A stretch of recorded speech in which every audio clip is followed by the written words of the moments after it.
அப்பதோ யாரு நீ? பக்கத்துல வந்து பேசி கண்ணளவு தெரியல. பக்கத்துல வாடா. நான் தான் அப்பத்தா காளையா. ஆண்டாளு பவனா, ஆ. என்ன விஷயம்? ஒண்ணு இல்ல அப்பத்தா, ஒரு பாட்டுக்கு அர்த்தமே தெரிய மாட்டேங்குது. என்ன பாட்டு? பரியாசம் போலவே கடித்த பாம்பு பல பேர் அறியாமலேயே மெத்தை வீங்கி. ஏன் சிரிக்கிறீங்க? பேராஜி, இது கூடவா தெரியல? ஆமா, இது யாரு சொன்னா? ஒரு பொண்ணு சொன்னா. அடி ஆத்தி, அந்த பொண்ணுகிட்ட போய் கேளு, அப்பதான் அந்த சுகம் தெரியும்.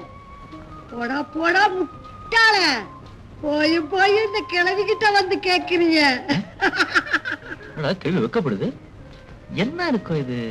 சோளம் வெதுக்காயில சொல்லி புட்டு போனா பொண்ண, சோளம் வெதுக்காயில.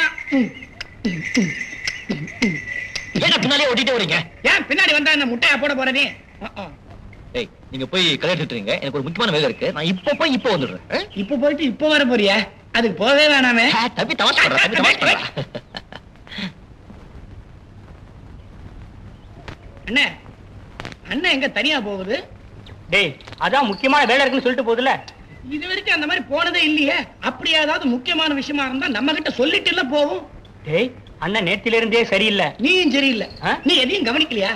அண்ணன் நேத்தில இருந்து என்னமோ பரிகாசமா ஒரு பாம்பு கடிக்குதுன்னு பாடுது. என்ன பாம்பு கோவமா கடிக்குன்னு தெரியும், பரிகாசமா எப்படி கிக்கி கிக்கி நான் வந்து கொட்டும். அதானே. இதுல ஏதோ விஷயம் இருக்குது. அத நம்ம எப்படி கண்டுபிடிக்கிறது? கண்டுபிடிப்போம்.